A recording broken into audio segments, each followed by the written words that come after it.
Hallelujah. सुबह की शुरुआत खुदावंद की शांत आप सभी को खुदावंद के मीठे और पवित्र नाम में जय मसीह की। हालेलुया। धन्यवाद धन्यवाद मेरे प्यारे प्रभु जी। महान खुदा सेनाओं के हवा अद्भुत कार्य करने वाले, विलम्ब से कोप करने वाले, सर्वशक्तिमान मेरे परमेश्वर, मैं आपका धन्यवाद करता हूँ, तारीफ करता हूँ, स्तुति करता हूँ, प्रशंसा करता हूँ, बड़ाई करता हूँ, क्योंकि आप हमारे महान परमेश्वर, महान खुदावंद खुदा हो, आप हमारे सर्वशक्तिमान यीशु राजा हो। हम आपका धन्यवाद करते पिता परमेश्वर, हम पर दया कर, अनुग्रह कर, हमारे मन के विचार में, सोचों में, ख्यालों में, ख्वाबों में कब्जा कर। इस वक्त हम आपके पास आते प्रभु जी, अपने आप को तेरे बलवंत पवित्र हाथों में सौंपते और आपके लहू के बाढ़ हम कवर करते। प्यारे प्रभु जी, इस वक्त हम आपके वचन कलाम की ओर जाते। आप राज अपने वचन के द्वारा हमसे बोल और बातचीत कर, हम पर दया कर, अनुग्रह कर। हम सारे महिमा आपको देते हुए इस दुआ को यीशु मसीह नासरी के नाम से मांगते हैं, आमीन। हालेलुया। तो आइए हम परमेश्वर के वचन कलाम की ओर जाते। तो आप हमारे साथ निर्गमन की किताब 24 अध्याय के 12 आयत को निकाल सकते। तब यहोवा ने मूसा से कहा, पहाड़ पर मेरे पास चढ़ा और वही रह, और मैं तुझे पत्थर की पटियाएं और अपनी लिखी हुई व्यवस्था और आज्ञा दूंगा कि तू उनको सिखाए। हालेलुया। जब यहोवा परमेश्वर ने इजराइलियों को लाल समुद्र से निकाल कर लाया, तब परमेश्वर ने मूसा से कहा कि हे मूसा, तू मेरे पास पर्वत में, पहाड़ में चढ़ आ और वही रहना, और मैं तुझे अपनी आज्ञा, विधि, नियम को दूंगा और उन आज्ञाओं को तू इस्राएली लोगों को सिखाना। तब मूसा यहोशू नामक अपने सेवक समेत परमेश्वर की पर्वत पर चढ़ गया। हालेलुया। और मूसा उस पर्वत में 40 दिन 40 रात उस पर्वत में रहा। हालेलुया।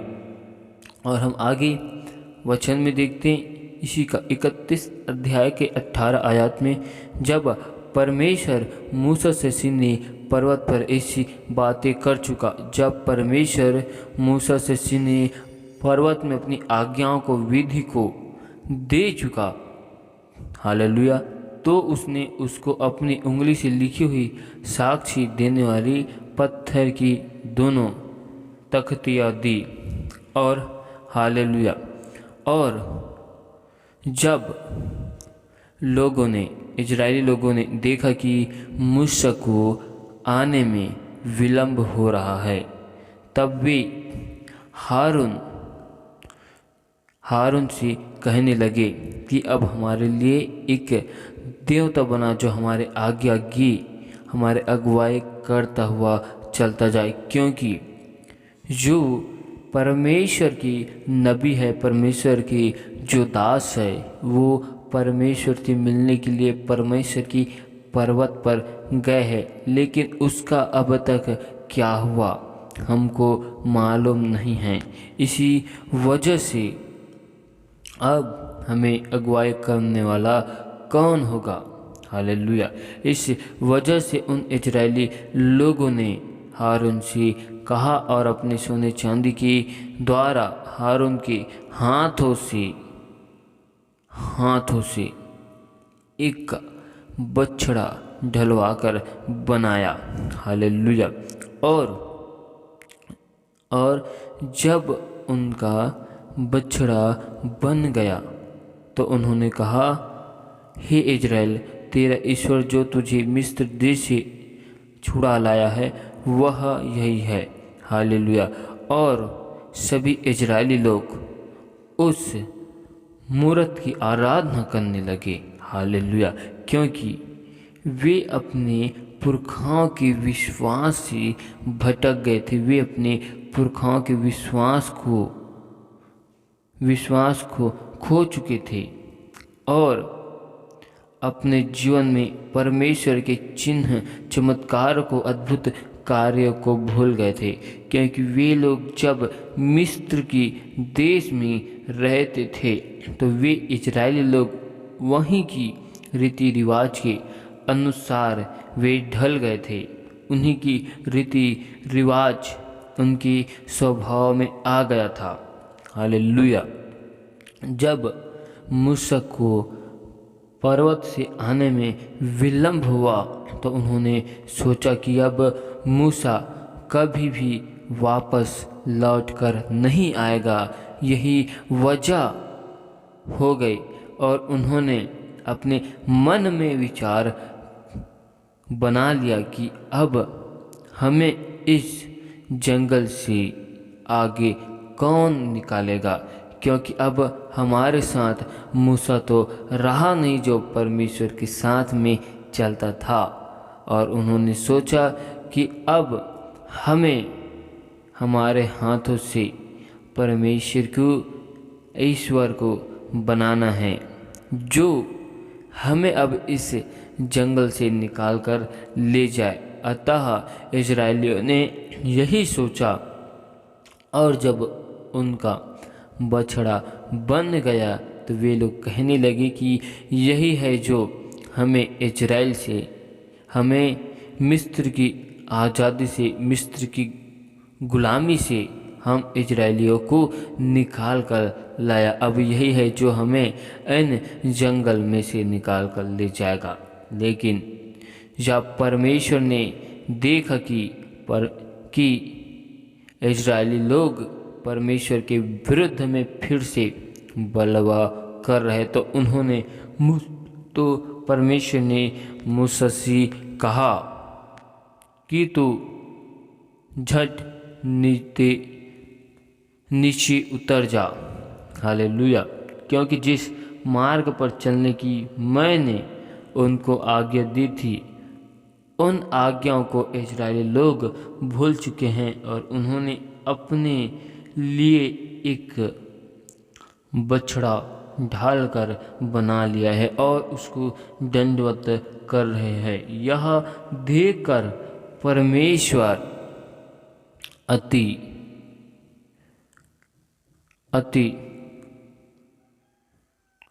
वेग से भर गया और परमेश्वर की मन में उन इजरायलियों के लिए जलन उत्पन्न हुई, क्योंकि यहोवा परमेश्वर जलन करने वाला परमेश्वर है। हम इन घटनाओं में, इन वचनों में देखते हैं कि जब परमेश्वर ने मूसा को अपने पर्वत में बुलाया और इजरायली लोग भी जानते कि परमेश्वर की दास मूसा परमेश्वर से मिलने के लिए पर्वत में जा रहे हैं, तो उन इजरायलियों ने जब उनके वापस आने का समय हुआ तो उन इजरायली लोगों ने थोड़े से समय का इंतज़ार नहीं किया।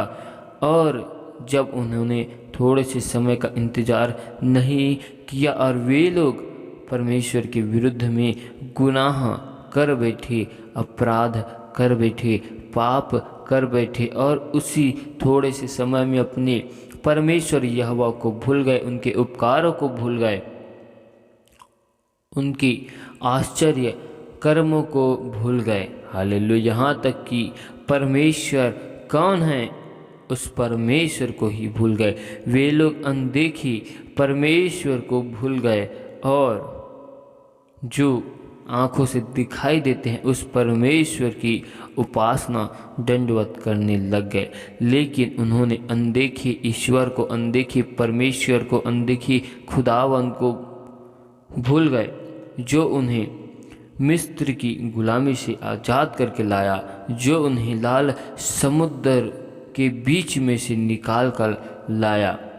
उन अनदेखे परमेश्वर को वे लोग भूल गए। हालेलुया। हम इन वचनों में एक ही बात को सीखते हैं, जब हमारे जीवन में देरी होता है तो हम उस देरी की दशा में उस अनदेखे परमेश्वर को भूल जाते हैं। क्योंकि मूसा के आने में थोड़ा सा विलंब हुआ, देर हो गया, तो उस देर की दशा में लोग परमेश्वर को भूल गए। हालेलुया। क्योंकि परमेश्वर ने उन इजरायलियों के लिए उत्तम आशीष रखा था, उन उत्तम आशीष को, उत्तम भाग को उन इजरायली लोग खो दिए, उन उत्तम भाग को भूल गए।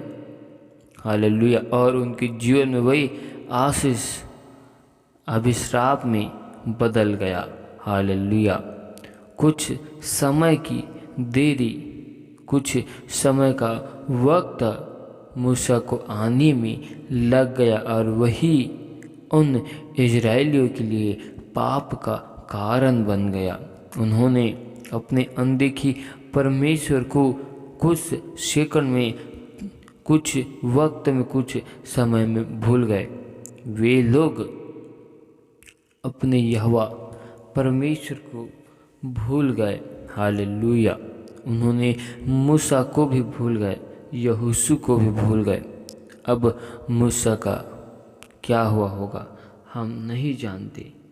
हालेलुया।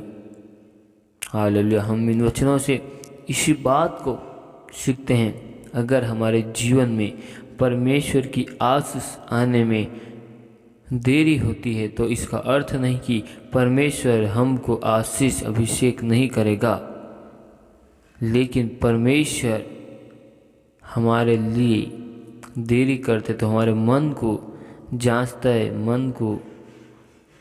मन को परमेश्वर परखता है, जिससे हम परखे जाने पर परमेश्वर के उन उत्तम से उत्तम आशीष को ले सकते हैं। हालेलुया। परमेश्वर इन वचनों के द्वारा आप सभी को बहुतायत की आशीष दे। आमीन। धन्यवाद, धन्यवाद, धन्यवाद मेरे प्यारे प्रभु जी, महान खुदा सेनाओं की यहोवा, अद्भुत कार्य करने वाले, विलम्ब से कोप करने वाले, सर्वशक्तिमान मेरे परमेश्वर, मैं आपका धन्यवाद करता हूँ, तारीफ, स्तुति, प्रशंसा, बड़ाई करता हूँ, क्योंकि आप मेरे महान खुदा, महान परमेश्वर हो। आप मेरे सर्वशक्तिमान ईश्वर हो, दयालु खुदा। अब तक हमसे जाने अनजाने भूल चूक में जो गुनाह, पाप, अपराध हुए, उन सारे गुनाहों को, पापों को, अपराधों को आप मेरी क्षमा करें प्रभु जी, और अपने लहू से आप मुझे धोकर शुद्ध और पवित्र कर, क्योंकि आप मेरे महान खुदा, महान परमेश्वर हो, अद्भुत कार्य करने वाले, विलम्ब से कोप करने वाले, सर्वशक्तिमान मेरे परमेश्वर हो। मैं आपका धन्यवाद करता हूँ, तारीफ करता हूँ, स्तुति, प्रशंसा, बढ़ाई करता हूँ, क्योंकि तुम महान खुदा, महान परमेश्वर है। हालेलुया। सेनाओं की यहोवा है। प्यारे प्रभु जी, खुदावन हर एक भाई बहनों के लिए दुआ करते, विनती करते मेरे प्यारे प्रभु जी, हर एक भाई बहनों के जीवन में जो समस्या, विपत्ति, बाधा है, उनके जीवन से हर एक प्रकार की समस्या, विपत्ति, बाधाएं खुदाबंद के सामर्थ्य नाम से दूर किए जाए। हर एक यरीहो की दीवारों को, पूर्वजों के सारे श्रापों को तोड़ते हैं मेरे प्यार प्रभु जी, पिता परमेश्वर। दुष्ट की सारी योजनाओं को, उनकी सारी युक्तियों को यहोवा परमेश्वर की आग से हम जला देते हैं प्रभु जी, और दुष्ट की सारी योजनाओं को यीशु मसीह के नाम से विफल करते हैं मेरे प्यार प्रभु जी, पिता परमेश्वर। आपकी इच्छा, आपकी मर्जी हर एक भाई बहनों के जीवन में हम मांगते हैं मेरे प्यार प्रभु जी, पिता परमेश्वर। हम अनदेखी परमेश्वर पर विश्वास करते हैं, क्योंकि उस अनदेखी परमेश्वर ने हमारे जीवन में अद्भुत चिन्ह, चमत्कार, आश्चर्य के काम को किया। उन अनदेखी परमेश्वर ने हमें अंधकार में से निकाल कर ज्योति में लाया।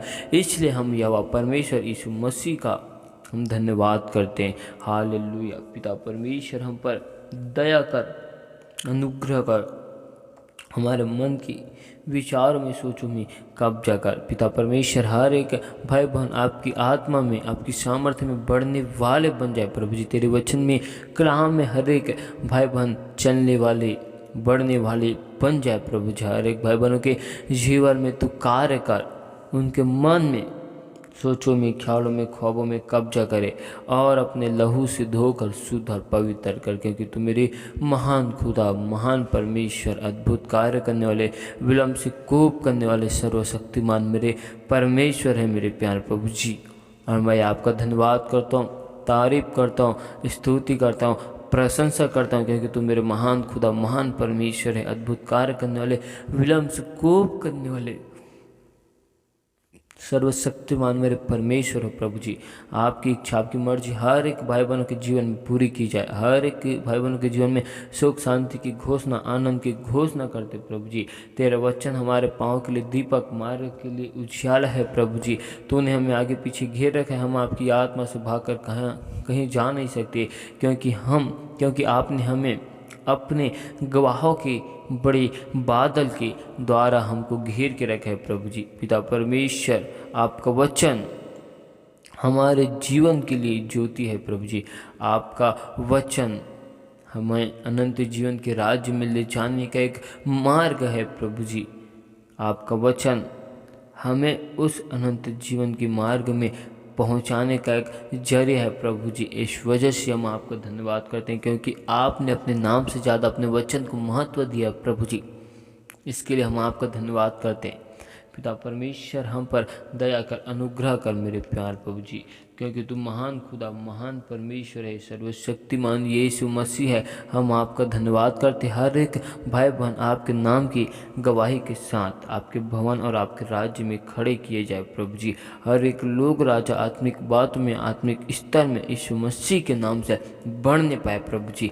एक एक के जीवन में आपके नाम की महिमा को चाहते हैं प्रभु जी। पिता परमेश्वर, हर एक लोगों के जीवन पर अनुग्रह का, दया कर प्रभु जी, और अपने स्वर्ग से चिंगाई वाले हाथ, सिफा वाले हाथ, बरकत वाले हाथ को हर एक भाई बहनों के ऊपर उंडेल मेरे प्यारे प्रभु जी, और दया कर, अनुग्रह कर। तू सेनाओं का यहोवा है प्रभु जी। हम आपका धन्यवाद करते, तारीफ करते और आपके नाम की महिमा करते। सारी आदर, महिमा, गौरव, जलाल आपको देते हुए इस दुआ को यीशु मसीह नासरी के नाम से मांगते। सुनो, स्वर्ग की राज्य में ग्रहण कर। आमीन।